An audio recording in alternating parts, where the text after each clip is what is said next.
Maestro styles, you know we got one. Right back like we left some. We don't duck smoke, we want all of it. So line them up, Trey sharp with the blade, you know we sizing it up. I'm quick to catch the fade, you know Styles making the cut. Cause we coming out clean every time that we showing up. It's gonna be called The Barbershop.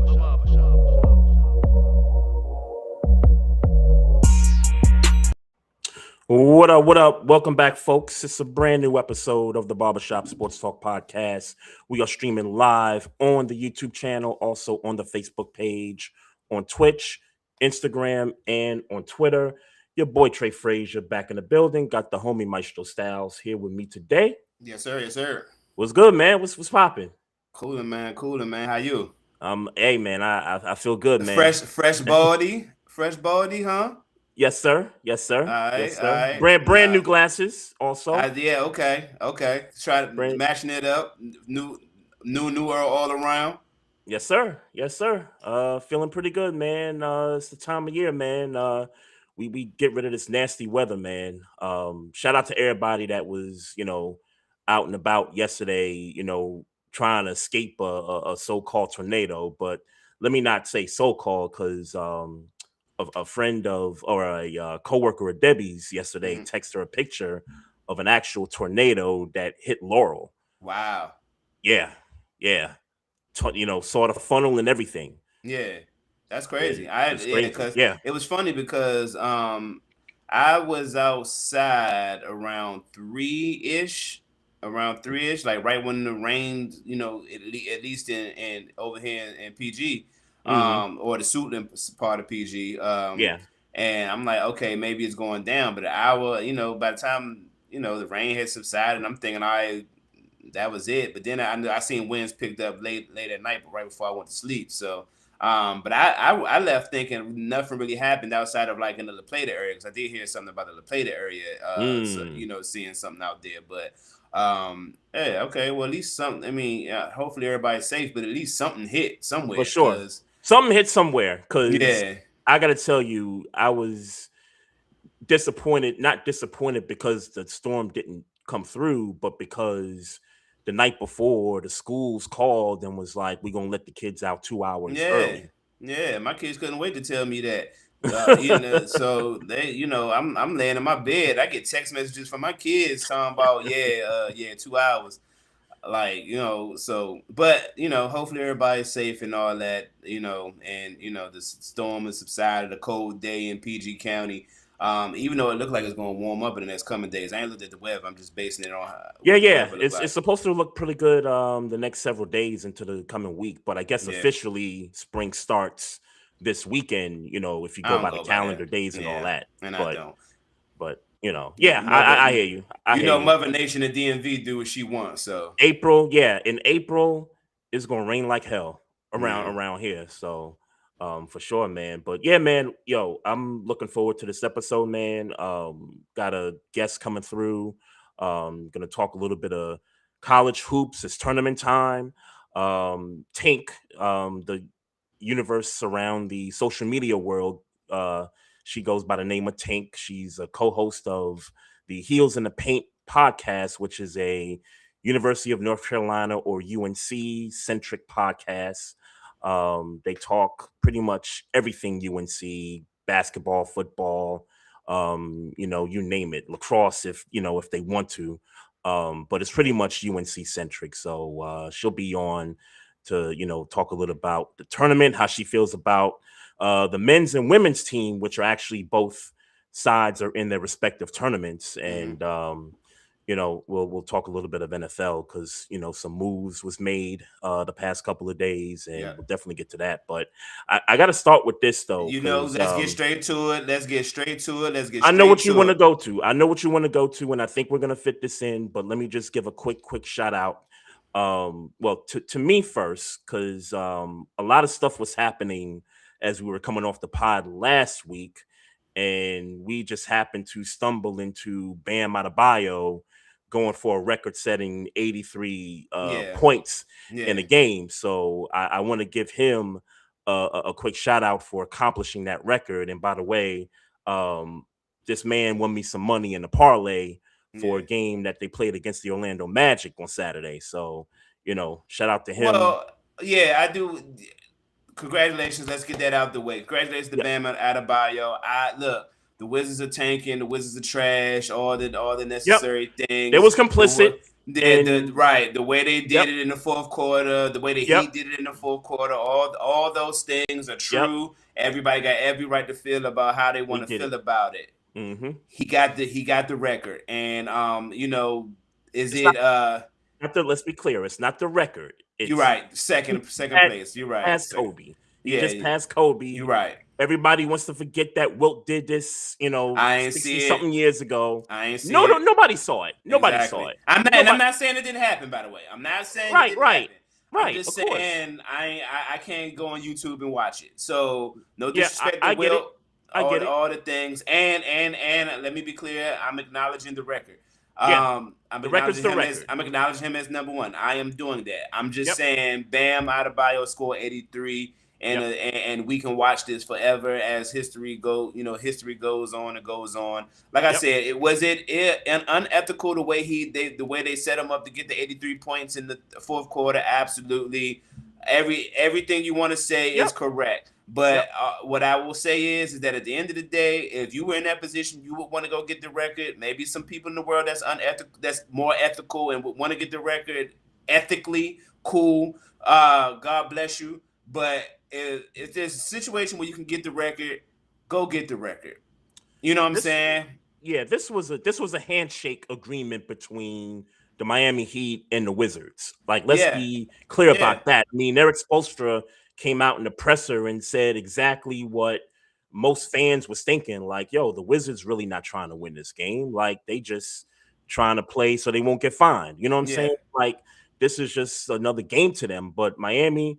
And the dude was hot. Like, I mean, we talked about it when he came off the pod. Like, the dude had 40 in the first half of the game. Yeah. And, I turned the TV on immediately to see if he was going to,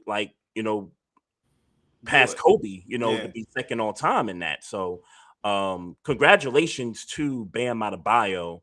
And, y'all can feel how y'all want to feel. If y'all want to have this get off my lawn attitude, I'm okay with it. But the record, look, anytime the record is going to be the record. Anytime you get an opportunity, go ahead and take advantage. Eric Spoelstra was fine with it. I'm sure Pat Riley was fine with it. Everybody else, and because everybody's saying, well, the Miami Heat normally don't do these kinds of things. They're a stand-up organization. Look, man, forget all that. Forget all that. Anytime you have a player that's about to break a record in your franchise, you do it. You handle that. You handle that. You know what I'm saying? That's all. And look, to all the Kobe stands, Kobe's legacy is not at all threatened. Nope. Because Bam Adebayo broke this record. Calm the hell down. It's okay. It's okay. Yep. Nobody's looking at him in the same light as Kobe Bryant. Nobody's doing that. He had a night where he was hot for 3 quarters, and then and look, let's and 36 free throws. Like, come on, y'all. Like, you know what I'm saying? Like, let's just calm down. He had an opportunity to make history. It's probably never going to happen again in his career. It doesn't happen in most people's career. He got it. Let him get it. Yep. You know what I'm saying? And that's what it is. And if this is the situation that makes him a basketball Hall of Famer, so be it. We've seen people get in the Hall of Fame for less. So everybody, let's calm down. Hey, he played in the finals. Yeah, man. You know what I'm saying? Like, it ain't gonna be that crazy to put him there if the conversations come up at some point. You know what I mean? Multiple time All-Star. I think won a gold medal, if I'm not mistaken. He got Asia Wilson. He got Asia Wilson. Like, let's be like, just stop it. Let him have it. Let him have it. He's got the best girl in the game in the W right now. Like, let's cut it out. Let's just let him have it, man. Let him have his moment, man. Let him have his moment for sure, because we forgot about it already. We rehashing something that was last week's news. So, congratulations to Bam Adebayo. Now let's get to the real shit. And because I know we don't got a lot of time, and I do want to, I guess, put a button on this topic before the guest comes on, so we don't have to come back to this when she's gone. Yeah. what's wrong with the Ravens? And I say that because Okay. coming in, You said what's wrong with the Ravens? what's Okay. wrong with the Ravens? Okay. I just got finished listening to Maxx Crosby tell his side of the story. Have you heard it? I have not heard it, but I heard that Okay. he did talk about, that whole thing with DaCosta and everything. And let me just say this before you go. I just Yeah. want to say this because And Eric DaCosta, before you yeah, go, set the uh-huh. scene of what we're talking about. Set the scene of what we're talking Oh yeah, about. for sure. Look, Maxx Crosby, the trade went down last week. Took the physical, failed the physical. The deal went dead, and then they had Trey Hendrickson in their back pocket to make the deal, and here we are, 4-year deal, $112 million, I think it is, for Trey Hendrickson. So, Congrats to him, by the way. yep, congrats to him. Eric DaCosta must have been listening to my reel from a couple of weeks ago, because I was the one that was talking crazy on the reel to say, hey, we get Maxx Crosby in a trade, go get Trey Hendrickson too. Go get him too. And that dude was crazy enough to get on his presser last week and say, hey man, we was hoping to get both, Yeah. at the same time too. Now, there is a 90% chance that he's lying about that, because it's like I said, you got to work the cap and make the money work. You got to make other moves. You got to get Lamar restructured or an extension. Like, there's so many other things that had to happen for those things to kind of actually come to reality. Like, their current situation, they was not getting both those guys on this roster, but a nigga was trying to dream when I made that video. For sure. And Eric DaCosta must have saw the video and decided, hey, let me just use this to kind of, take the heat off my back in this presser. So shout out to Eric DaCosta, for stealing my crazy idea to use in your presser. Well, that nigga lied. That nigga didn't want both of them. He wasn't trying to get both of them. That nigga lied. I don't know what happened. Maxx Crosby went on, I don't know what podcast he was on, but he was on some podcast basically saying that they flew him to DC, then made him drive to Baltimore. He didn't get to meet the coaches. He didn't meet the coaches until the end of the day. And when he met Mentor, he could tell the energy was kind of off. This is Maxx Crosby, what Maxx Crosby was saying. Maxx Crosby was like, the energy was kind of off, so he knew something was up. And but they keep telling him they want him. We're gonna try to, get some. We need some second opinions, is what he was told. According to Maxx Crosby's situation. Right. And by the way, he's in Baltimore now. After catching the flight, driving up to Baltimore, he's in the building. Taking his physical, guessing he get ready to sign, or I don't know if the physical was done before. I don't know how the physical worked out, but at some point of the day, they got some information that basically was like they weren't confident in the knee. That he had just got surgery, I guess 9 weeks ago or whatever. And so when he heard, when he was, I guess he got a little concerned about what was going on. So he called his surgeons and called his doctors, and everybody told him and showed him his, his little MRI, like, dog, you ahead of schedule, like, like you ahead of schedule. So anything they talking about, they don't think it's going to have nothing to do with your actual health and you not meeting your deadline of being there by training camp. Right.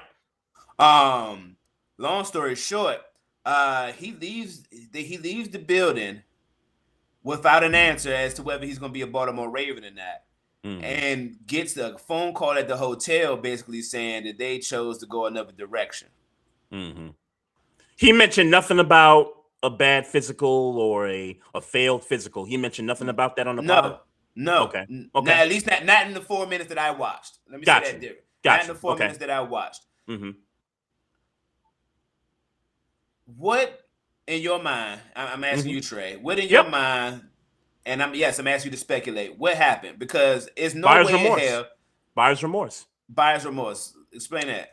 Oh, okay, so when you make a decision to spend whatever assets you want on particular player or product, and then you kind of feel some way about it, like you're not confident that you're gonna get in return what you gave up for it, right? So that's what buyer's remorse is. Yeah. Okay, so Sure. Okay. Because the way I you think that's explained, bullshit. because the way you explained how Okay. he was saying how the energy was off when he got Yeah. off the plane and he met Mentor, some of that energy might have been a buyer's remorse kind of situation. Like, yeah, we You gave up the think 2 first-round picks, but we're not confident that this dude gonna be, all the way back to what he once was. Like that's a real thing. That's a real thing. Sure, that theory, that ideology is a real thing. I don't think that happens in a. I don't think that happens in a week. B. Mhm. I don't think. I don't think that. I don't think that you get to that conclusion that we're going to give up 2 first rounders, and then a week later you get there. And let's say in theory you did. Mhm. What did you make him catch the flight for? Well, it sounds Okay, and let's exciting when say, they and did let's it. It say, and let's sounds say, exciting when they and did it. let's say, and then you didn't look again. $1 million, $1 billion industry. The Baltimore Ravens are. You you couldn't get that man a Uber Black Well, from the airport, which is that's even surprising. crazier because there's an airport in fucking Baltimore. So That's surprising. Like BWI, like they made that yeah. man fly into Dulles or something. Like Yeah, that's yeah. I think it was Nashville. I think he said DC, Reagan. so It I'm was assuming Reagan. it's yeah. Okay. I'm assuming it's Okay. at Reagan. Okay. But Okay. so like you make that man catch the flight 45 minutes away to an hour away from the campus. Tried to You make make that him get man his. catch the You MARC make him train. drive. You make him drive, which means he got to go rent a car on his own dime. Like that. First of all, that I don't know I don't know what the NFL protocol is to getting your possible clients to the facility. Yeah. I can't imagine that that's good business. I can't imagine that you are trying to you sign a top flight pass rusher and then you make him go rent his own damn car and drive to Baltimore. I That's can't crazy. fathom that being something That's crazy. that people do. So I got a question. So when you were watching that clip and he was talking about the trip to DC to get on whatever vehicle to Baltimore, how did the other folks in the room react to that? They was just listening. I don't know who the other guy was. Okay. Yeah, they was just kind of listening. They wasn't like giving Okay. their takes. They was They just wasn't like okay. They wasn't like, they was oh, letting what they him get make his you try. story. Okay, got you. Nah, because I'm just curious as to why they would make that man fly into. Look, I mean, $1 billion industry, like you talked about. It's not the same as me deciding, you know what, it's cheaper to fly from Reagan than it is from BWI to go to my destination. Like it's not the same thing. Like Hell no. I can make that trip. Like I can make that trip down the parkway to the airport instead of going right here to my backyard and being able to say, hey, I saved a bunch of money because the flight was cheaper coming out of Reagan versus coming out of BWI. Right. That's not the same thing with this situation. If you're the Ravens, you got to really do better This is at unprofessional. accommodating. Right, like BWI, like come on, BWI, like there's nothing wrong with BWI, like my nigga, like it's the easiest airport to navigate through. Like when you talk about, and look, I know you don't fly, but Yeah. I fly a lot, and I've been through several airports in my lifetime, and I've been to some horrendous airports. Yeah. BWI, I can say, is the easiest airport to navigate around. Yeah. It's the easiest, right? So that's really puzzling to me that they would let that man, fly, into a place 45 minutes away. So I can't like Yeah, how do you then explain that? Like how do you explain it? How do you Yeah. explain it? What happened? What changed? Because I remember looking at the owner's press conference and they was asking him about what happened with it. And at one point I thought he felt remorseful, like he felt like, man, I really did want to get Maxx Crosby and whoop whoop whoop. Yeah. But nothing in there it's one story against the other. Nothing in what Maxx Crosby laid out said to me that you cared that much about this dude being a member of the Baltimore Ravens when the way you got him to Baltimore was shady, and you was acting shady the entire day. Especially when he was saying he wanted to meet mentor. He wanted to meet Yeah. DeCosta. Like, you know what I'm saying? That's stuff you could do in between. Like, I'm not saying sit there and have a whole elongated conversation with mentor or DeCosta while you're Yeah. doing whatever paperwork or whatever you need to do while you in the facility. Mm-hmm. I'm saying that you don't make no man wait to the end of the day, the end of the work day, and be like, oh yeah, this your coach. Oh yeah, this your GM. Like, you know what I'm saying? Especially when the guy is telling you, meaning Maxx Crosby, is like, yo, Right. I want to meet these dudes. I want to And you're meet them. giving up Like, 2 firsts for the nigga. Like, yeah, what are we talking about here? You should be rolling out the proverbial red carpet for somebody like this. And again, I'll be honest, you know, we talked about it last week. I'm not super high on Maxx Crosby, but if this is the guy you thought or you think is going to be the guy that changed, give up 2 firsts for him.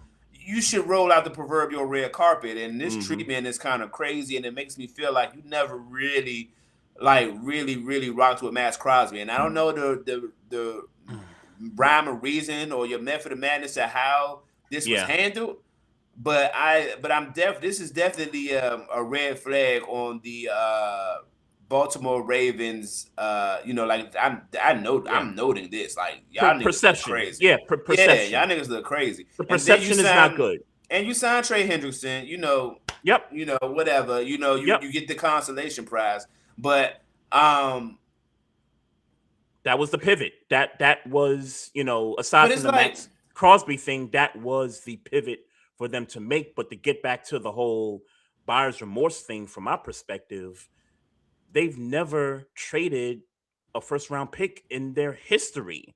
Gotcha. So for them to do that, you know, for a guy of Maxx Crosby's caliber, it kind of felt as a culture shock to them. I'm sure it felt like, damn, like, we really about to do something that we normally don't do. Like, we going against what the Baltimore Ravens are. We going against how we go about building our team.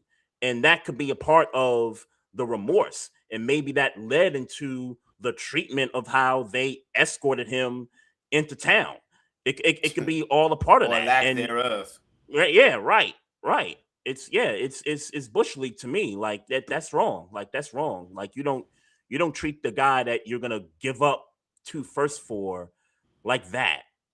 Now, with that being said, too, because I've seen a lot of this also throughout social media. The Ravens, through public opinion, in most NFL eyes, they're gonna get the benefit of the doubt. Why is that? Because they're considered as one of the better run organizations.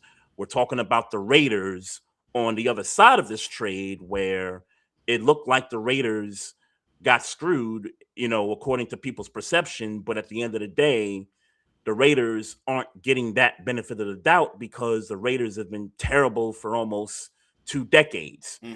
You know, so that's how the picture is kind of being painted. But I'm not gonna lie to you, the Ravens, you know, do not look good. They mishandled this. They mishandled this. For sure. It wasn't handled properly, you know. As far as there being a failed physical, I'm kind of leaning. I'm believing Maxx Crosby. I'm gonna believe Maxx Crosby and say, hey, the failed physical was just a way to escape the bad PR and to get out of the deal. Wow. Okay. Yeah. Wow. Yeah. I mean, that's nasty work. That is nasty work, bro. I ain't gonna hold you. That's nasty work. No, I ain't gonna front. I ain't gonna front, bro. Like, you know, I'm a fan. You know, I root for my team, but sometimes you just gotta call bullshit when it surfaces, man. Yeah. Like something just wasn't it wasn't right about it. But you know, like I said, hey, y'all gotta pivot, and they did just that. You know, $112 million, and again, congrats to Trey Hendrickson on getting that deal. For sure. Yeah, no doubt. Yeah, I don't think the guest is ready yet. Let me just throw this quick nugget in here. The Kyler Murray deal. No, don't go there yet. Don't go there yet, because I did want to ask you. I just cut it off because I thought the guest was in the waiting room. Trey Hendrickson. I mean, I know you said it kind of like, you know, you wanted to get both, but how do you feel as where Trey Hendrickson being your primary pass rusher? Obviously, it's better than anything you've had Mm-hmm. statistically. 31, 32 years old, 4 years, $112 million. I mean, how do you think this is going to pan out? You cool with this?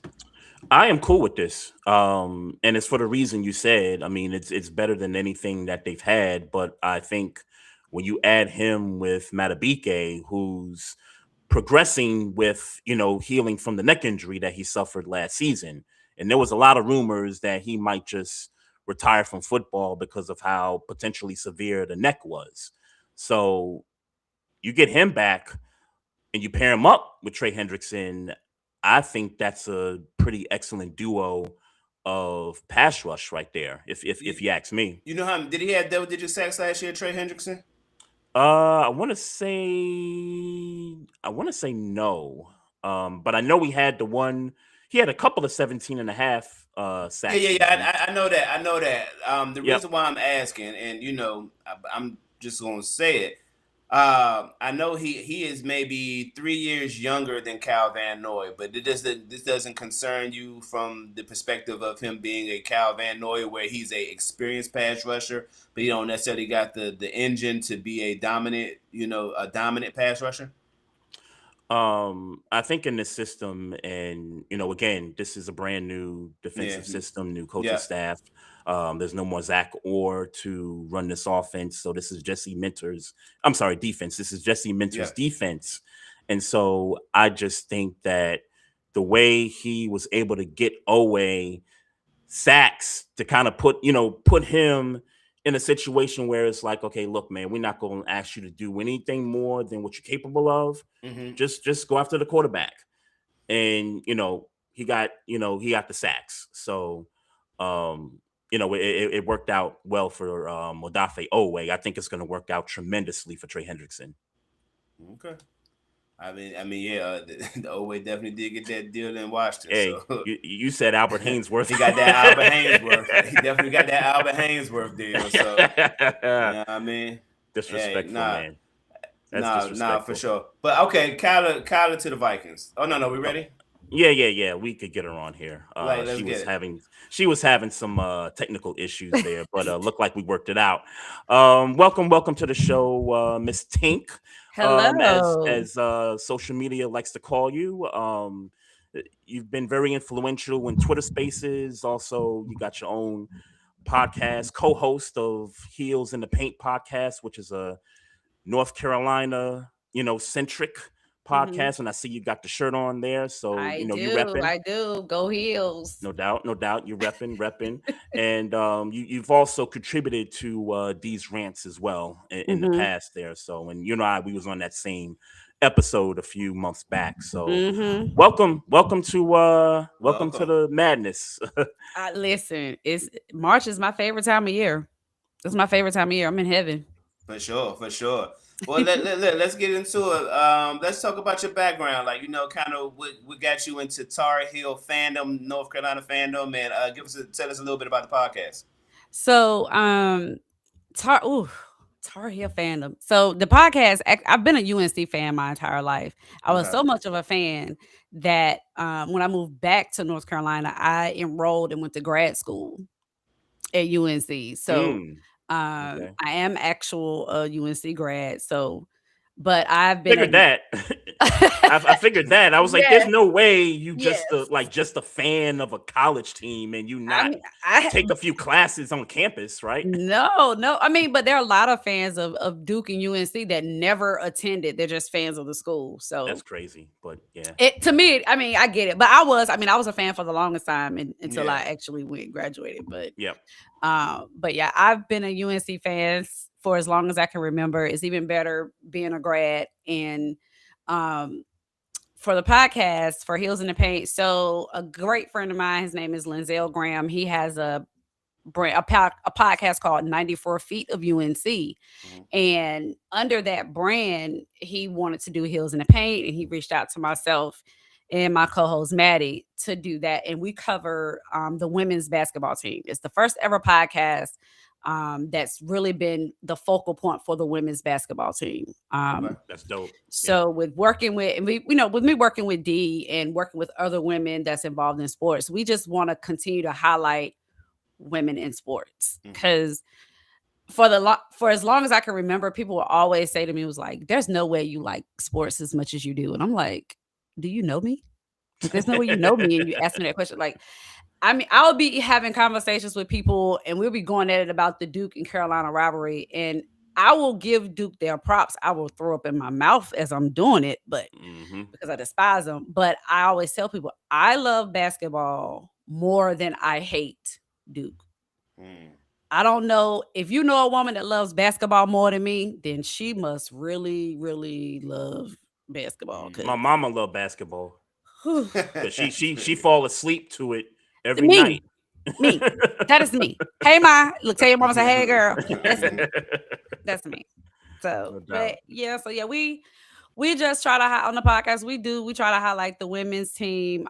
They're hosting this year for the women's NCAA tournament. So I'll be at that game on Sunday. So I'm gonna go to some of those games on Sunday. So, but it's fun. I love anything with basketball. Yeah, hey, count me in. Yeah, we got to get to it though, because you talked about going to that game. It's a first round game. Yeah. What chances do you give the Lady Tar Heels in this tournament? Because there's South Carolina, there's UConn, there's Texas, and there's a few other teams that's in the way. So yeah, they're in the way. The biggest one in the way is UConn, and we're in UConn's bracket. So whenever we get to that one, it's been real. Yeah. Oh wow. Okay. They say you ain't finna waste no time with it, huh? It's been real. Yeah. I love my Lady Heels. I do. Yeah. I love them. I think they have an amazing team this year. It's just UConn is a machine. Yeah. So would that be an Elite 8 matchup if y'all were to meet up? Sweet 16, I believe. Sweet 16. Okay. Because we're a 4 seed. Right. So got you. So yeah. Okay. So for the casual fan or the casual basketball watcher who is not privy to the UConn women's program, kind of give us a synopsis on the season, who we should be looking for on that team. You can look for Ozzie Fudd. She is a return player. She's a senior there. And then you can also look for me, their best player would be Sarah Strong. She's a sophomore. And it's not just one or two players that play that good on that team. They just are. It's unfair. It's a factory there. It literally, it's like a factory line. Yeah. Like it's just. It don't matter. They haven't lost in almost 2 years. They haven't lost a game in almost 2 years. Wow. It don't matter who comes in and out of that program. The Paige Beckers, the Brianna Stewart. It doesn't matter. It doesn't matter. We can't have nice things. Why North Carolina deserved those things? We can't have nice things. But yeah, they're just. I mean, like last year when they played South Carolina in the national championship. I mean, I expected UConn to win. I did not expect it to be almost 40 points. Yeah, that was a beatdown. Yeah. And UConn has I think the closest game they've had this year might have been a 10-point win. Might have the closest. Yeah, but everybody that they're playing, I quit at halftime. Like, you know what? Y'all got it. Y'all not gonna embarrass me no more today. Y'all got it. So realistically, in the women's tournament, you got a Final Four, just objectively, speaking, oh yes, like you got a Final Four. My Final Four is going to be UConn, South Carolina, UCLA, and Texas. And I think the national championship game will be Texas and UCLA. Ooh. I mean, I know Texas and UConn. I'm sorry, Texas and UConn. Okay. I'm about to say you're going different. No. Texas and UConn. My bad. I misspoke. You but no, it'll be Texas and UConn. Yeah. Although I would love to see Iowa State go a little bit further. I think they got one of the best players. They do there. I really, Audie Crooks. Audie Crooks. Yeah. She's right now. She's the women's leading scorer. She dropping 30 points a game, and she only look like she break a sweat when she do it. I know, right? but it don't feel like she gets talked about a lot. Like I've seen like the special that they had on ESPN talking about her, but it seems like because she's been doing this, for a couple, seasons now. Yeah, It's she's like, a sophomore. Yeah, this is her sophomore year. She was doing this last year, and they were talking about her a lot. Right. Yeah. So, but I guess she's got to play one more year, and then she'll be eligible to, be drafted by the W. No, so the W is different. The women have to stay 4 years in college. You have to stay full. Wow, you have to stay 4 years, and you cannot have any college eligibility remaining. Wow. So you have to at least stay 4 years and not have any eligibility. Man, interesting. Damn. And you have to turn 22 or something. By like it's so many stipulations on it, and that's another conversation. Yeah. That's kind of I didn't know that, so it's kind of crazy when the money ain't flowing how you want it, how all of a sudden they get ethical. Hey. Yeah, because obviously we want all our youngins to get their education and get degrees and do all that. Yeah. But that NIL money too, for sure. Well, the only good thing about the women having to stay in college for as long as they do is they get paid more money in college than they do if they go to the WNBA. Right. That is true. That is true. Now that could change. That could change with negotiations and stuff like that. But looking at your face, it sounds like you got a difference of. They're not changing it. They keep trying to. I don't even know. I don't know. I don't want to say they're trying to cheat those women. And people, when I say you got to pay them, you can't tell me that. Okay, you have Caitlin Clark.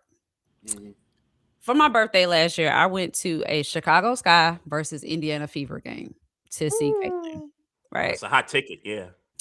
And that was my birthday present. We went there to see in Chicago. Sold out. Angel or Caitlin did not play. They both were injured, so they didn't play. But I did see them. And I sat next to someone who said they were from London. And they came to see that game and said they were coming back to go to Indiana to see the final home game for the Indiana Fever. So, and they came because they were fans of Caitlin Clark. Right. So you're telling me her WNBA salary is no more than $80,000. I make more money than she does. If she's solely dependent upon her salary. Right. Yeah. Yeah. You're telling me that she is bringing in that type of revenue and you can't give her a bigger percentage. They only get like 8 or 9% of the revenue that they bring in. That math don't make sense to me. Yeah, I'm about to say, let's see if we can try to flesh this out in a speed round, if you will. Because if you're saying 8 to 9% goes to salary, to player salary, where the hell is 92 to 91% going? 91 to 92% going? Questions that need answers. Yeah. Because it's not like they're not in the best stadiums. They not, travel ain't the best. Like, marketing is certainly not the best. Like, where it is exactly only like the Aces. The Aces have a wonderful facility. Yep. But that makes sense because they win rings. They got they are, for all the terms, the premier team of the league. So they are the standard. They are the standard right now. Right. So that's understandable. Like, even like if we got to let's say 15% salary for players, then the Vegas would still be a little bit higher than all the other teams because they're the premier team. Like that kind of makes sense. That they would be taken care in that way.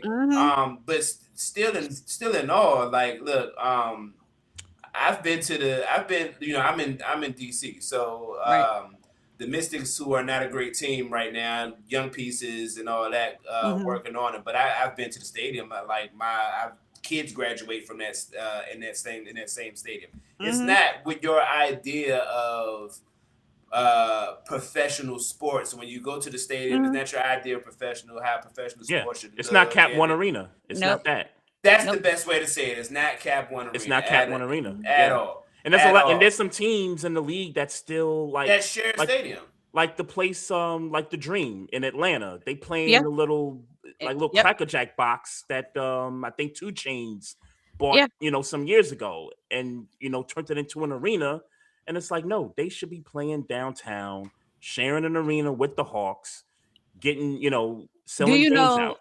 Do you know when they had the women play in the larger arenas? Oh, when Caitlin Clark When was coming to Caitlin, town. yeah, Mhm. when you had no choice, Right. and she sold out the arenas. They sold them out. Yeah. Yeah. Yeah. Like, what are we doing? Yeah. They got to change that. Like, if that's part of the negotiation for the CBA, they got to find a way to upgrade these facilities. Like, But keep it a buck though. Do they need to change that, or do the NBA need the WNBA? I'm sorry, need to market their stars better? Oh, both. They Both. definitely need to. They definitely need to market their stars a Mhm. whole lot better for sure. They market the bigger stars. You see Caitlin Clark, you see Angel Reese, you see Asia Wilson. I mean, After that, you don't see. I mean, now me personally, because I watch. I know you have Flau'jae that plays for LSU. You have Paige Buckers that's now that plays for Dallas. You have Chelsea Gray, who also plays. Nobody talks. Nafisa Collier, she's another one. Oh, he went away. Yeah, he went away for 2 seconds. Oh. I was like, oops. But yeah, you got Nafisa Collier. I mean, I don't think we're gonna have a WNBA this season. I'm really nervous. Wow. I don't think that I honestly am nervous about it. And the reason what made me nervous is because when I saw not just Brianna, but when I saw Nafisa Collier, she decided to do season-ending surgery on not one, but both of her ankles. She's gonna have surgery on her ankles, so she's not anticipating to play at all. And she just played in the final. Well, in her Unrivaled, right?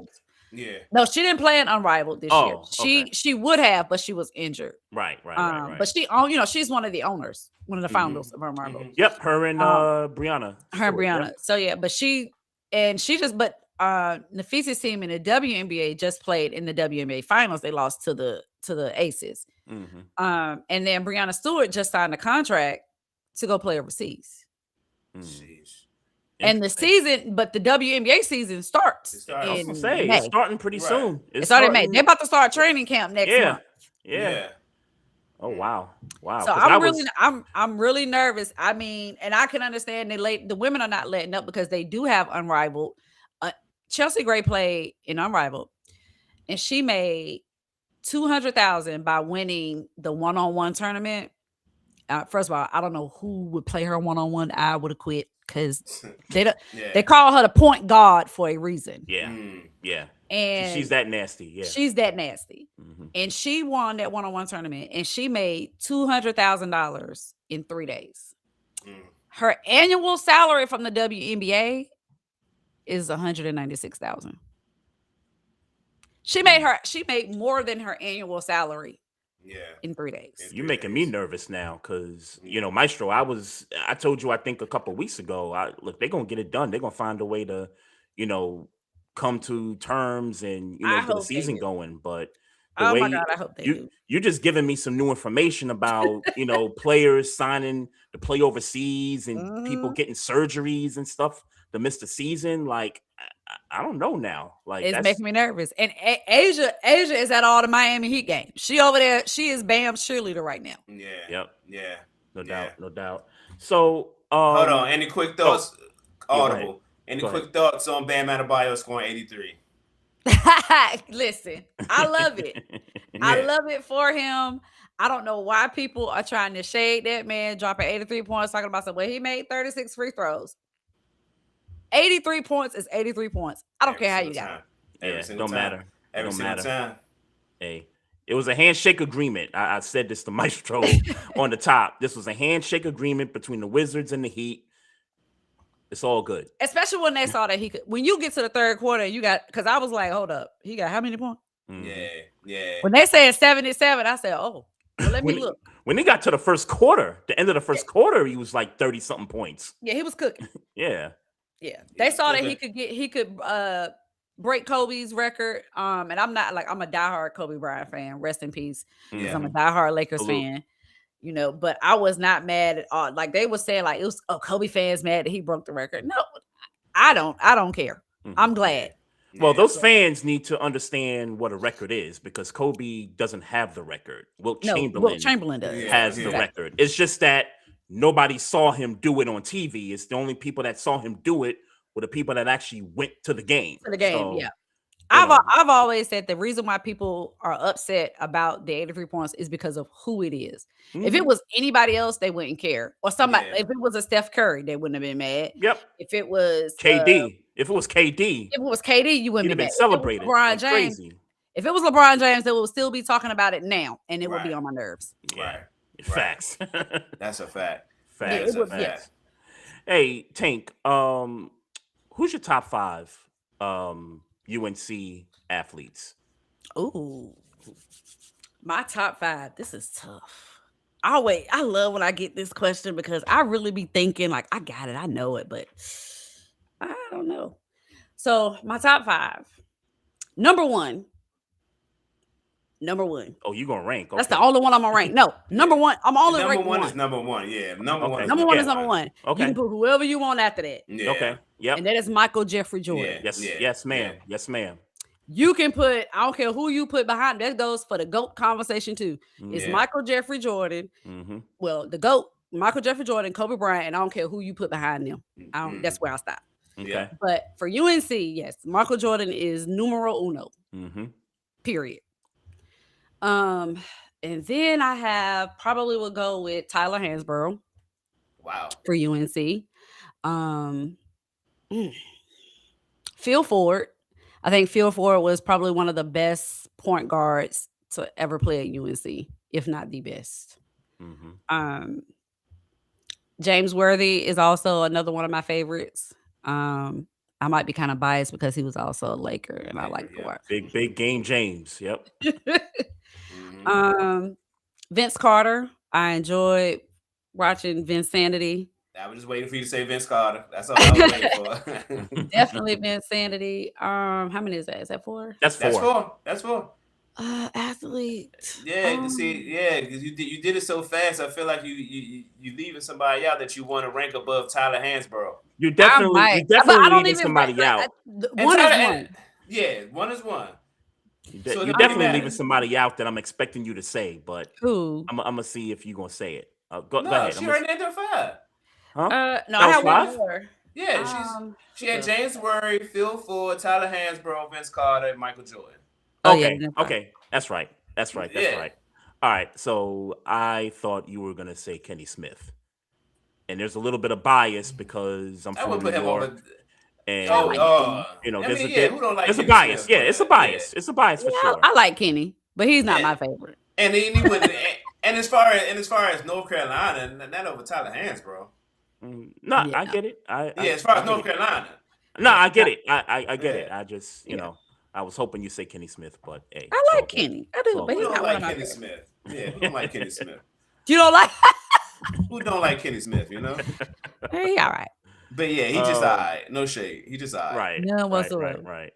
Hey, some NFL stuff before we let you go. Jalen Waddle was traded to the Broncos from the Dolphins, and Justin Fields was traded to the Chiefs from New York. So I got to start with this Jalen Waddle thing, Maestro. And AFC done. AFC's done. Don't do this. We just got finished saying last week. If they get a number 1 and Courtland Sutton's still on that team in the wide receiving core. Don't do this. AFC is done. AFC done. Don't do this. AFC done, dog. You're really shocking me right now. All Bo Nix got to do is be mid, and he's been mid. He was pretty good at being mid last year. You know what I'm saying? Like. And I don't mean mid in a bad way, like the way we like to make mid. Sure. He played good football last year. He didn't, wow nobody, but he didn't make no crazy mistakes. And now he got a number 1 that been waiting to prove he a number 1. And he got somebody to take the double teams off of him in Courtland Sutton. Decent running game. They're gonna be a good team. Like it's no doubt. They was that last year, Trey. There's no doubt they're going to be a good team. They're going to be in the playoffs. But to say that the AFC is a wrap, it's a wrap, bro. Obviously. Look, what you want me to take it back in March? I'm not going to take it back in March because nobody going to remember I said it in March. You know what I'm saying? You think I ain't going to flip this up? You think I ain't going to flip this up? The AFC is done, dog. Like it's over unless pending Jared Stidham has to take the field again in the AFC Championship. It's a wrap. Let's be clear. They was about to be in the Super Bowl this past season. I want to know. Tink. Go ahead, Tink. I want to know what the Chiefs is going to do with Justin Fields. What is he there for? So here's my thought. Yeah. Here's my thought. Because obviously Patrick's got to recover from the injury. There's rumors that he may not be ready for the beginning of the season, right? So yeah, it's unlikely. Justin Fields for 2 to 4 weeks under Andy Reid. As long as 8 weeks. You said 8 weeks? As long as like that, it could probably go that far. Depending on how I haven't heard that. I haven't heard like it could go that far. Typical ACL recovery is 6 to 12 months. Typical, but okay. It can vary. Yeah, and knowing Mahomes, he gonna want to get out there, you know, ASAP. But let's just say Justin had to play, 4 or 5 games, right? Mm-hmm. Under that system with Andy Reid and them coaches on the offensive staff, he'll be all right. I kind of like, I kind of like that. Like, I think he'll be okay. He'll do what he did in Pittsburgh, a couple seasons ago. He'll come in, he'll play his game. He'll get some wins, and then when Mahomes is ready, he'll take over for a team that's got, that maybe goes 3-1. Okay. Because he wasn't terrible with Pittsburgh. No, not at all. That's not me saying that. Let's be clear. It's not me saying that. It's not me saying that. Yeah. This is what I'm saying. And just so you know, I'm a Pittsburgh Steelers fan. That was the reason for the apprehension. So here's the thing. This is a good trade. Let me be very clear. Yep. I think this is a good trade for the Chiefs. I think this is a good trade for Justin Fields, maybe more than for the Chiefs. Mm-hmm. If he can't get it right under Andy Reid, this is an audition. Let's be clear. This is an audition.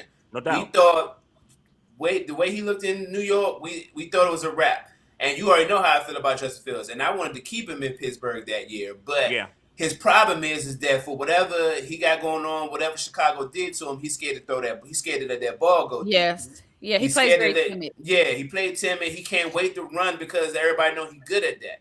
So if Andy Reid, and if anybody can Malik Willis Andy Reid, it's the Chiefs. Yeah. Am I saying that right? If anybody can Malik Willis, Justin we know what Fields, you're saying. We know what you're saying. It's Andy Reid. Yeah. Right. If Justin Fields, for some reason, and obviously we're not wishing that on him, if any reason doesn't play well in his audition before Patrick Mahomes comes back, you can go ahead and relegate him to back up. For me. Yeah, for sure. Because listen, when Mahomes has had to miss games, you saw Chad Henne go in there and seal a victory against the Browns in the playoffs. Right. You saw other backup quarterbacks go in there and play well. Right. Yeah, that's true. If Justin Fields can't get it together this time, then it's officially a wrap for him. As far as being a starting quarterback, I hate to say let me be clear. As far as being a quarterback, I think I heard somebody say he should just go ahead on and be a running back.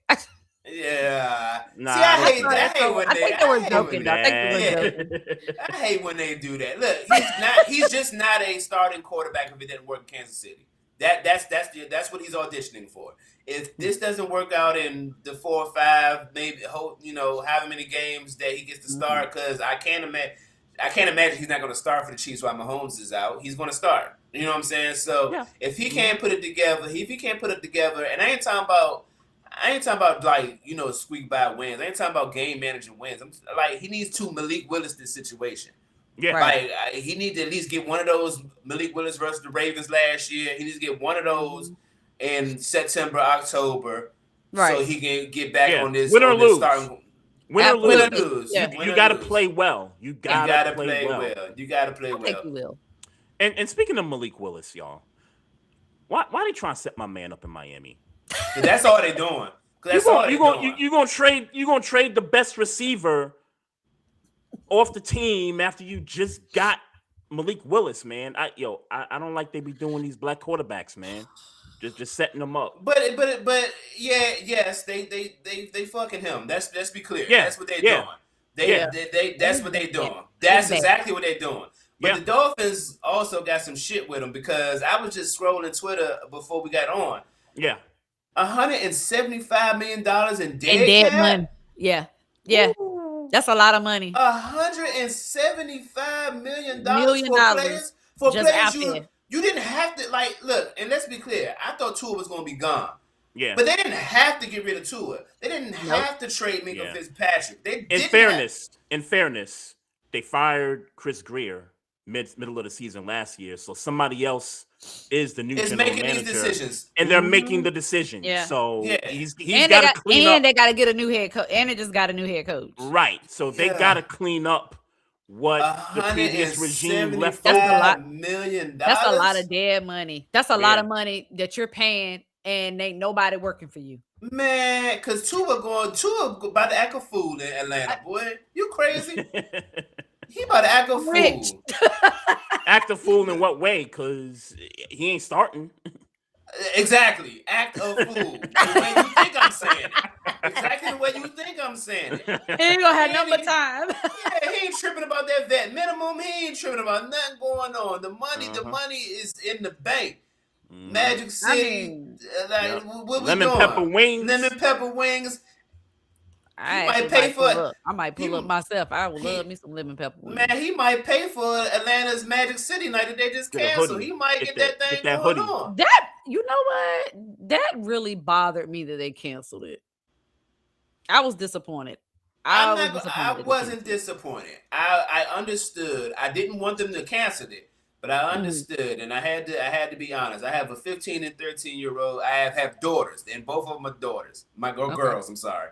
And I had to think, do I wish I was progressive enough to say, ooh, let me take my kids to a strip club? And I know they wasn't doing that at the game. I get that. But I'm not that kind of, that's not where I am in my journey right now. And their mama would be in my ass. So that's not where I am. That's not where I am in the journey. So I guess when you say things like sponsors and what it looks like I get it. Yeah. Even though we knew what was going to happen, like who mad at a T.I. performance when he got the hottest record in the country right now? Who mad at that? I'm not. Luke Cornett was mad at it. Was so mad he had to write a whole ass letter. Yeah. Like what you got to do with this, Luke? You don't like women? Look. Yeah. He made me so mad. Talk about it. He made me so mad. Yo. I don't understand the point of it. I mean, I get it. I get both sides. I do. I think in Atlanta with Magic City, yes, it is known to be a strip club, but Magic City is a staple in an institution. It is a landmark. Like people go to Atlanta and go to Magic City like they go to the aquarium. Like it is not uncommon. I mean, I've been to Magic City several times and enjoyed myself. It's a tourist destination when you come to that. And I had me some lemon pepper wings. Except while I was watching somebody take their booty. But I mean, I'm with y'all, but except I can't, as much as it's stable as it is, I can't bring my kids to it and say, look at our culture. They wouldn't let us in. A little bit younger. I get it. I have daughters too. I have nothing but daughters. Yeah, I have nothing but daughters, but my daughters are grown, so I know they done been to a strip club. Yeah. They probably done been to Magic City. I wonder what them conversations is like. Child. Listen, my oldest is about to be 25, and my youngest, I have a 25, 23, and then my youngest is 20, and the youngest one is somewhere in the Caribbean. She's in the Navy, so she's deployed right now. Okay. So, but yeah, them conversations, child. Yeah. All right. Well, congratulations for raising 4 wonderful women for sure. 3. Oh, 3. I'm sorry, got that count mixed up. But yeah, congrats on the family and all that. Thank you. That's dope. That's dope. It's not over with yet. I promise you. It never ends. I would love to say to you that it gets easier as they get older. I know better. I'm looking at the progression from when they was little kids to now, and I promise you, like when they used to ask me for stuff, and I won't make this a family kid podcast, I promise. I remember when they used to ask me for stuff and they forget, or it'd be like a $5 thing, or like I get asked for at least 5 things a day from my youngest. It's Lululemon, it's A-Lo, Gucci. I'm like, shawty, I don't have Gucci. Like what are we doing right now? They have no concept of money. Like, my oldest just asked me for a passport, which I am going to get her, by the way. But she needed important. But she needed hold on. But she needed by spring break in 2 weeks. When did she tell you? Okay. Last week. She told me literally before I got on this podcast today. See what I'm saying? It's stuff like that. It gets worse. It gets worse. Yeah, it gets way worse. I know it does. I know for a fact it does. I know for a fact it get worse. So trust me. I know. I definitely know. I definitely know. It's what's wild. My 9-year-old daughter, right before we got on here, talking about she want to be a YouTube influencer. I said, look, you better influence yourself in these books, in these grades before we start talking about trying to be an influencer, because what they teaching y'all at the school, I don't know what's going on. I get so now that my kids are grown, I go somewhere and I'll get the text message. Where are you? And why are you at such and such? Because they check my location. Or if they yes, I get that. It has the audacity to be the one that's in the Navy somewhere in the middle of the Caribbean in the ocean somewhere. Yeah, it be her sometimes. Or I get my oldest one will call me. I'm about to be 25 years old now. Yeah, call me and I don't answer. Then I get this text message in all caps. Yeah. What are you doing other than being my mama and can't answer the phone? Yeah. I tell my kids I'm sinning. And I almost blocked her. I was like, girl, you about to get blocked. Get off my phone. I can't get my kids my location. That's too much. I can't do it. That's a lot. I can't do it. I can't give them my location. I be out with these phones and these apps, man. It's tracking stuff. Yeah, I can't give them my location. I did the location thing when they were in school, when they were living, and it was easier. So and now they just have it. But yeah, they don't have no problem checking and seeing where I am. Man. Or don't let me be out somewhere and it's after late, like it's late night. Why are you out this time of night? Last time I checked, I was grown. What are we doing? So I can't wait to have those conversations. Hey, Tink, look, let the people know. First of all, we appreciate having you on. This is this was a good conversation. Let the people know where they can find you at. So yes, you can find me on Twitter. You can find me on Twitter on Tink_more. You can also find me at Heelz in the Paint on Twitter. You can also follow at 94 Feet of UNC. That is the brand that Heelz in the Paint is under. On Instagram at Heelz in the Paint. My personal on Instagram is at Tink07. I'm there. I'm chilling. For sure. Hey, look, we appreciate you. We appreciate you for sure. Thanks for having me. I appreciate it. I'd love to come back anytime. Absolutely. No doubt. We'll see you in the internet streets for sure. Yeah, I'll be out there. I'm gonna be out there. All right, no doubt. All right, y'all. Salute. Be safe though. No doubt. That was Tink right there. Dope conversation, man. Again, follow her, Heelz in the Paint podcast. Pretty much all University of North Carolina, ladies basketball, anything UNC related, dope stuff from her, man. Let me just Go ahead. Do you think? Yeah, no, it's a quick hitter. It's definitely a quick hitter. There's been a lot of DMV versus Baltimore conversations on the web this past week, and in lieu of that, Howard University and UMBC made the tournament. Too bad they had to get into this little play-in, the 65 through 68. I still can't stand these these playing situations, but the Howard Bison and the UMBC Retrievers, they're playing a game right now, and I think Howard's winning by 10 right now. So but yeah, I mean, I'm rooting for Howard just because it's HBCU and all that good stuff. Because I'm from DC. There you go. And the Howard women made their tournament also too. So I'm gonna shout them out too. I saw somewhere first time in school history that both men's and women's Howard teams made the tournament the same year. So, making some history there in HBCU land there. Howard University. Shout out to y'all. Yeah, for sure. My quick hitters, SGA breaks Wilt's consecutive 20-point scoring record last week. Shout out to SGA. 127 games was the record. Now he's at 128, 129, something like that. 129, I think. Shout out to SGA. Bradley Chubb signs with the Bills. I think that's a good pickup. No need to, good pickup. We know what they need. We know what they need. It seems like they address wide receivers, they address pass rush. They still need to address secondary a little bit, but they shout out to the Bills. Daniel Jones signs a 2-year contract for $88 million, $60 million guaranteed. Daniel Jones. I said Daniel Jones, right? I don't know why.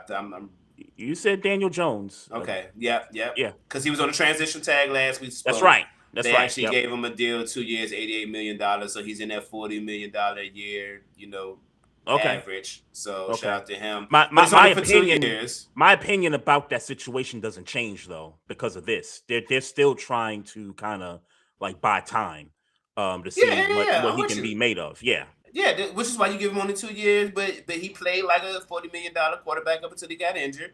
For the most part. You know what I'm saying? So that sample size ain't enough. No, it's not. We agree with that.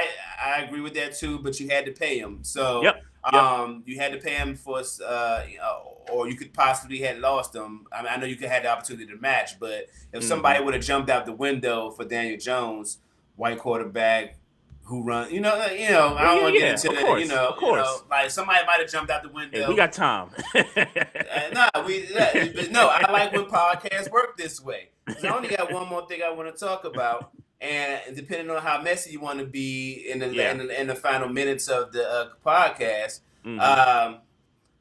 Dwight Howard retires. Congratulations on retirement, but. Do you want to be? If you don't want to be messy, I'll say congratulations. And is this something that surfaced earlier today? No. Okay. This is a story. He retired. The timeline that I understand it is that some news was leaked about him. Let's say on a Monday, Tuesday last week. Right. And then let's say on a Wednesday, Thursday, he retired from basketball. Obviously, he wasn't playing in the NBA. He was playing overseas somewhere. And I'm not here to say that his headlines led to him retiring. I don't know. Maybe he was going to retire anyway. I'm just saying that I missed the headlines. Okay. Prior to the announcement of him retiring. Dwight Howard be on that booger sugar. He retired from the NBA or from playing basketball? From basketball. He wasn't from in basketball. The NBA. Remember, he was playing overseas. Because I misread that. Okay. Yeah, he was playing overseas. I was like, nigga, you've been retired from the NBA. What we talking about here? Yeah. So you don't know the story. You don't know about the cocaine story. I don't know about the cocaine story. All right, then I'll leave it alone. Then I'll leave it alone. I don't know. If you don't know, then I'll leave it alone. The only headline I saw earlier today was something to do with him and his wife. That's the cocaine. This nigga had. That's the cocaine story. Okay. Nigga, hold on. I'm doing. Nobody. Hold on. Let me show you how much cocaine. Hold on. Oh boy, he's got the. Go get that sugar out your refrigerator. Oh, this is wild. My man got a brick. You about to show me a brick, this bag. You about to show me a brick. This bag was filled with cocaine. On the picture that I saw. I was just saying you didn't hear me, but I was like, yeah, he probably got like a brick. No, I don't have no bricks in here. I don't have no bricks. No, I'm saying like brick size. Yeah. I ain't no. We ain't trying to do that. Nah. No, all this was to the brim. And I ain't talking about like if I could blow up. All that was cocaine in that motherfucker. And apparently his girlfriend, I'm not sure, was kind of airing him out about his drug usage. I don't know the whole I don't remember the whole tale of the story. Yeah. But yeah, my man is on that coke for real, and we already know about the other stuff. The other nasty stuff that he be doing, yeah. Dwight Howard, a wild boy. And God bless him because he allowed to live life how he want to live, a millionaire, probably a Hall of Famer, right? I think we come to the conclusion that he's a Hall of Famer in the basketball. Yeah, for sure. Yeah. He a champion, even though he wasn't the lead dog, but yeah, he a champion. Congratulations to Dwight Howard on retirement, man, and you got the right to live your life how you want to live it. You hear me? Hey, kids, do not use cocaine, kids. But Dwight Howard, you a grown man, and you got the right to live your life how you want to live it. Dwight Howard, you a grown man. Hey, man. Hey, stay off the coke, bro. For sure. For sure. Hey, I just got a couple things, man. Kyler Murray, I know that was something I was trying to get into earlier. Oh, shit. I wouldn't have went in there. I forgot we didn't get into Kyler Murray. I wouldn't have went to my Dwight Howard spill. I thought that was a good closing subject. No, it's all good. All good. 1 year deal with the Vikings. Yeah. I think the Vikings are only paying like what, $3 million of the 30-something million, and the Cardinals are paying the rest of it. Yeah. Yep. So here's what I think is gonna happen, because I did that video with talking about the Vikings when they fired the GM and everything, and I alluded to the bigger problem that the Vikings have had for some decades now in terms of drafting a quarterback, developing him, having him be their franchise guy, and it's been a long, long time since the Vikings have had that, right? This is going to be the same situation that the Case Keenum thing was, Kirk Cousins, you name them, the Brett Favre, like all the quarterbacks. So they're going to find out in camp Kyler Murray the better quarterback, and Kyler Murray going to be the starter week 1, and he's going to take them to the playoffs. And going to get Viking fans riled up, going to get them excited again, only for them to get knocked out in the first round. Interesting. I'm calling it. I'm calling it right now. Okay. JJ McCarthy going to be on the bench.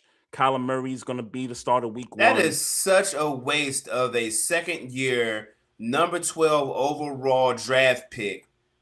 To say, and I'm called a spade. I'm not saying Kyler. I'm not saying you right. It ain't the first time the Vikings have done this. Keep in mind, right? So this ain't the first time. I don't recall the first time they've done this. They've wasted several picks at quarterback. In 2 years, Tavares Jackson. You remember him? I remember Tavares Jackson. I don't remember how his story played out in Minnesota. I don't recall him again.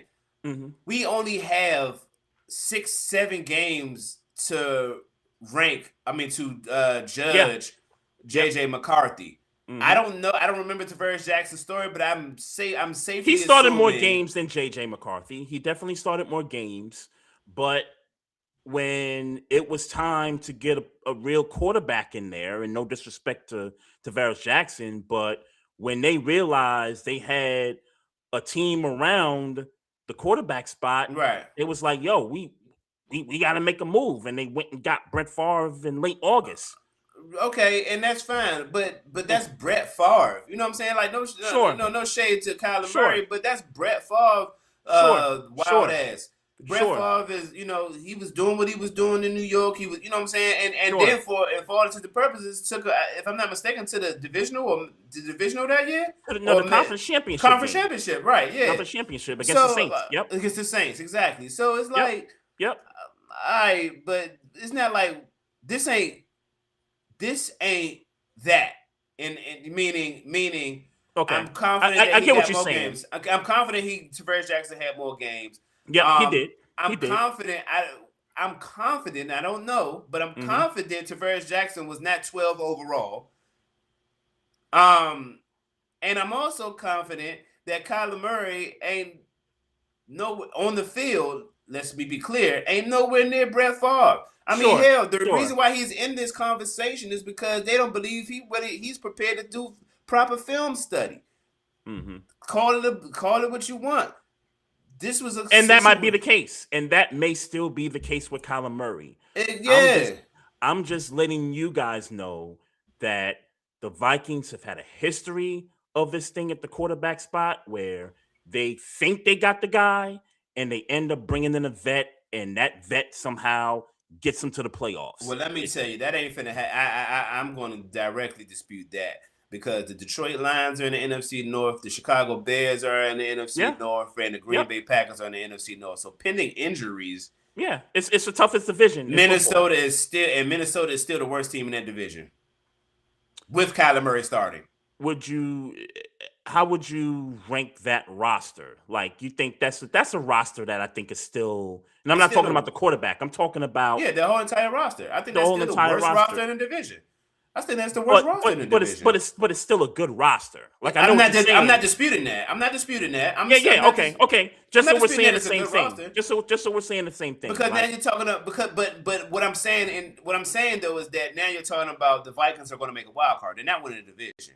Mm-hmm. Just how I'm looking at Kyler Murray, how I'm looking at the division, how I'm looking at they're not winning the division. So now you wouldn't pick them. You wouldn't pick them. I understand that part of it, but you wouldn't pick them. I wouldn't pick them. I mean, and look, obviously, there's still more moves to be made, sure, but let's keep it a buck. Detroit, took a step back, this past season. We ain't see that coming. Like, that's true. Green Bay is still in that division, and they're gonna get some healthy players back, but. How many times Zaire Franklin and Micah Parsons on that damn defense? Yeah, and how many times we've been saying, "Yo, this is Green Bay's time. This their year." Like, whoa! When did we ever say this is their year? No, I'm saying to take the next step up, not like they're going to the Super Bowl, but like when we're talking about Jordan Love and his elevation, and we're talking about the team, like there's been prognosticators saying, "Hey, this Green Bay is going to take that next step up," and quite frankly, since they beat the Cowboys in that playoff game a couple of years ago, they've kind of taken a step back in terms of trajectory. So I agree with you. The Vikings are ranked 4th in that division, but that roster around the quarterback spot is still a talented enough roster to where they can threaten to be 2nd in that division. Okay. I mean, look, man, it's your hot take. I'm gonna let you have your hot take. I'm just saying I vehemently disagree. The best they might be is 3rd if Detroit falls all the way the fuck off, and I can't see them falling off like that. Mm-hmm. Yeah, sure. And the Bears, and look, for as much as we praise the Bears this past season, they got to show me again, bro. Like. We know what Caleb Williams is. We know what Caleb Williams is. I mean, I think that's the least. I think that's the least consistent is that we don't know who Caleb Williams is. That's true. That's true. But I think that's the least consistent about that team. I think the most consistent is that we know Ben Johnson is going to scheme offense, and also say what you want about Jameson Williams not being the number 1 wide receiver. Mm-hmm. It's gadget plays coming all over the field in Chicago now with Jameson Williams in Chicago. Right. And then that defense in Chicago, which led the league in takeaways.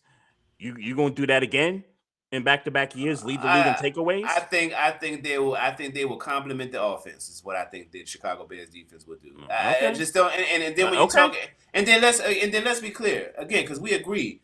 The Vikings are not winning the division if Kyler Murray plays MVP level, I feel. Mm-hmm. Yeah. So let's talk about wild cards. Yeah. Jaden Daniels back.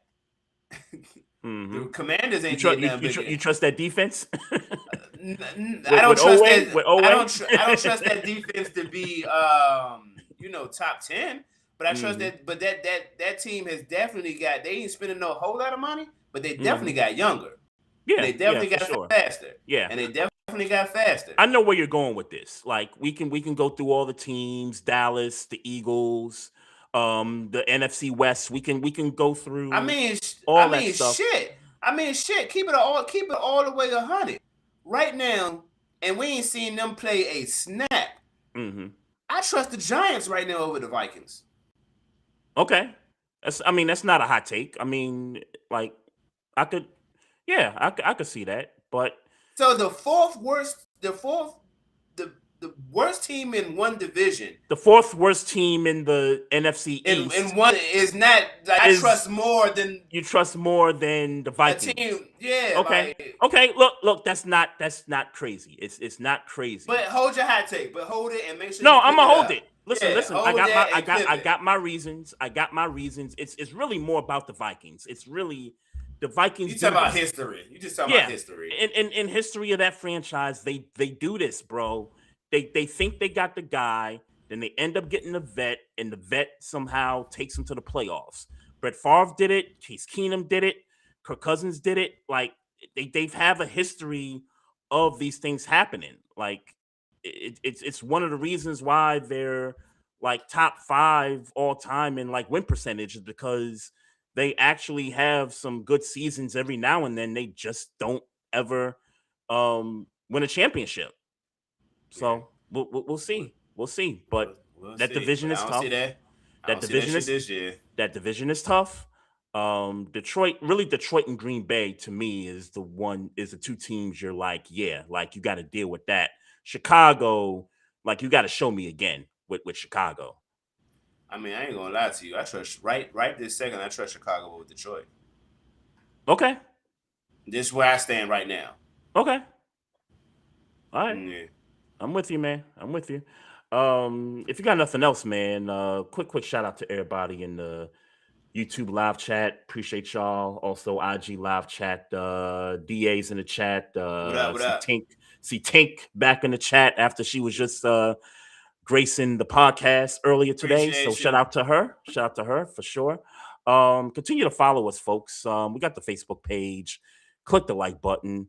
Also, subscribe to the YouTube channel. Shout out to all the new subscribers. We appreciate you. Also, follow us on Twitch. We're on what are we on? We're on Instagram at Barbershop Sports Talk Podcast. Also on Twitter at Barbershop SPOR2. And if you got questions or any comments, just hit us up on email. barbershopsportstalk1@gmail.com is where you can find us at. Again, love, peace, and happiness to everybody out there. And as always, folks, mind your damn business. Drink some water. Oh yeah, we got him. Trey, Frazier, and Maestro styles, you know we got one. Right back like we left something. We don't duck smoke, we want all of it.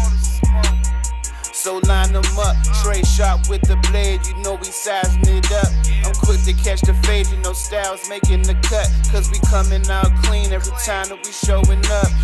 It's gonna be called The Barbershop.